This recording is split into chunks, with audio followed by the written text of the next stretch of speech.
drugs or even steroidal, we minimize this inflammatory process at the level of the compression of the root, and then the pain become under control. So non-steroidal anti-inflammatory drugs are the mostly used medication to minimize the pain, which is the major complaint in case of sciatica. Now, as I said, compression of the anterior roots that is coming from the anterior horn, or even sometime when we deal with compression of the spinal cord, compression in this area may lead to destruction or involvement of the fibers that are transmitting the motor message, and then the result will be maybe weakness with hypotonia, weak or absent reflexes, fasciculation, atrophy. Few words about Coda-Equina syndrome. As I said, the lower lumbar segments, at the level of the lower lumbar segment, there is no spinal cord. There are roots that are swimming inside the canal in the CSF fluid, in the cerebrospinal fluid. So this root could be involved into disc herniation. When the disc herniation involves the multiple roots in the lower aspect of spinal column, inside the spinal column, then the lower roots could be involved, including that roots that are giving the function to the sphincters. And Coda-Equina syndrome consists of involvement of the roots that are controlling the sphincter's function. The result will be sphincter problem, either for the urine or the stool or both, even for the sexual activity. And with this, most of the time we find symptom and sign indicating involvement of the roots L5 or S1. This is called Coda-Equina syndrome because it results of compression of the roots that are in the lower aspect of the spinal canal. So, Doctor, the 2 points that you mentioned before, down the syndrome. Coda-Equina? Is the cause? Coda-Equina is compression of the roots that are below the last spinal cord. I know that. Location. I mean the slide. You put 2 points under the. Usually we talk about Those 2 points: sphincter dysfunction and sexual dysfunction. sphincter and sexual. Those are the causes. This is no. These are the result of the compression of the roots, lower roots. From S2 to S4, the roots are mainly showing the function of the sphincters and saddle area sensation and sexual function from S2 to 4. These are more frequently involved in the Coda-Equina syndrome, but we may have also S1 or L5. So maybe other roots are involved with it. But presence of sphincter is typical in Coda-Equina syndrome.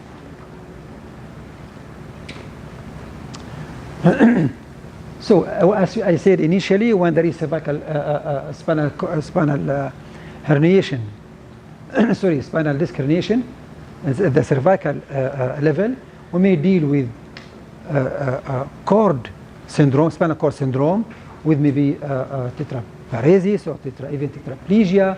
Sometimes, if the compression is severe, may involve, and if it is highly located above the C4, may involve the diaphragm, which is a crucial function. In case of thoracic, the upper limbs are not involved, but below the thoracic area, below the level of the herniation, we may again deal with spinal cord syndrome. And in the lumbar segment, most of the time we deal with lumbar roots syndrome, one or more, L1, L2, L3, L4, L5, S1, all this could be involved separately, one root only, or the involvement may be more than one root. When we examine those patients, we find signs that correspond to their symptom in most of cases. And when we come to confirm the disc herniation, the best tool to confirm disc herniation is the MRI, magnetic resonance imaging.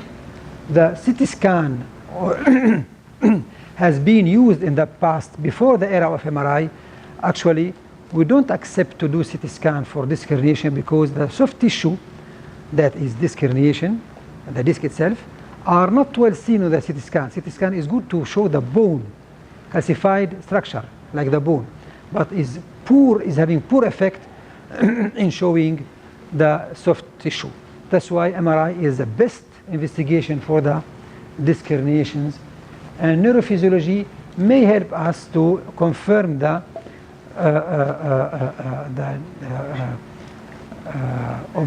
dysfunction of the roots. It may give us hint about what root is involved and how far is involved, particularly when we deal with motor involvement. We want to investigate the discrimination and the bone deformity of associated. Regarding the bone, the CT scan is the best to show the bone deformity, bone change, whatever. But regarding when you look for the soft tissue like the disc herniation itself, the MRI is the best. We do both. We do both. No need to do both in most of cases, because after all, the bone changes that are degeneration or calcification, most of the time they are not the problem. The problem is the disc herniation itself. unless there is, for example, listhesis, when there is sliding of one vertebra over the other, what we call spondylolisthesis, then the CT scan and MRI, both of them are important, because the CT scan will show us the bone and the MRI will show us the involvement of the soft tissue, the disc first, then the ligaments that are inside the canal, yellow ligament, for example, which is important structure inside the spinal canal, and the roots, eventually the spinal cord if we are dealing with cervical or dorsal area.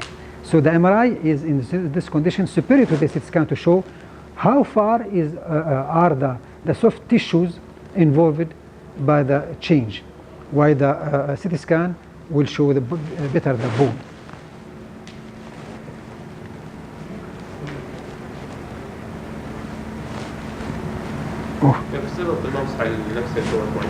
Sorry?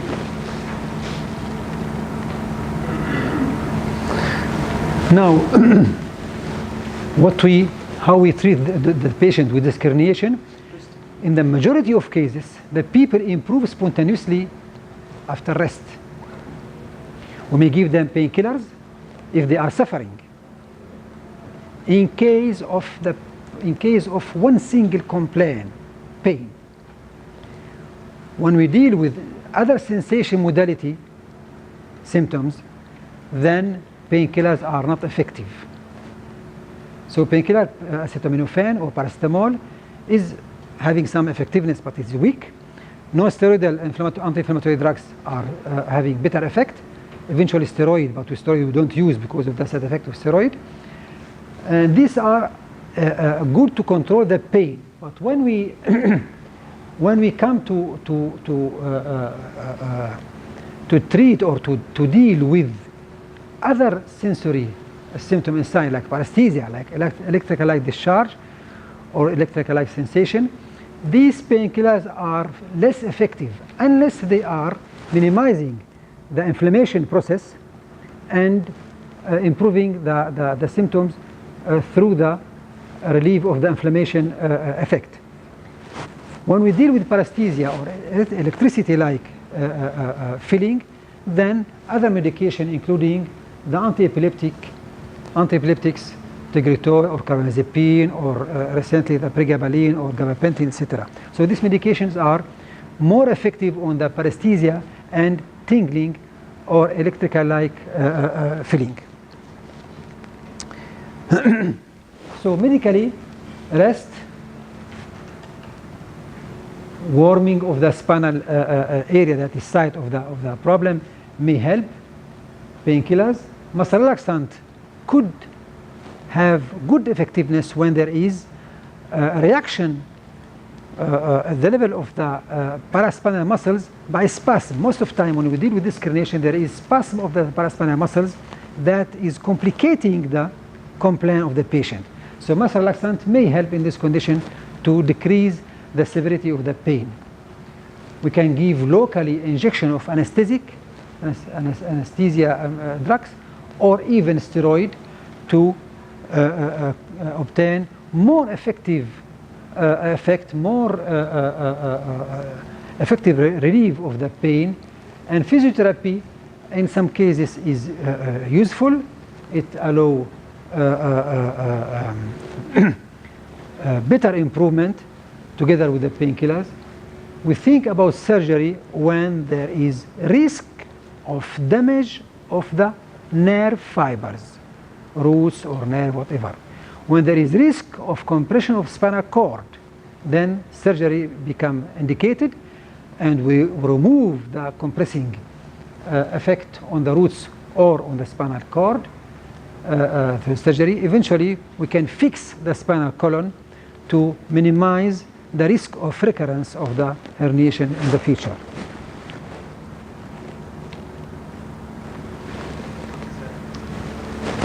We stop here. Okay. I think this new therapy are actually are coming by introducing maybe through the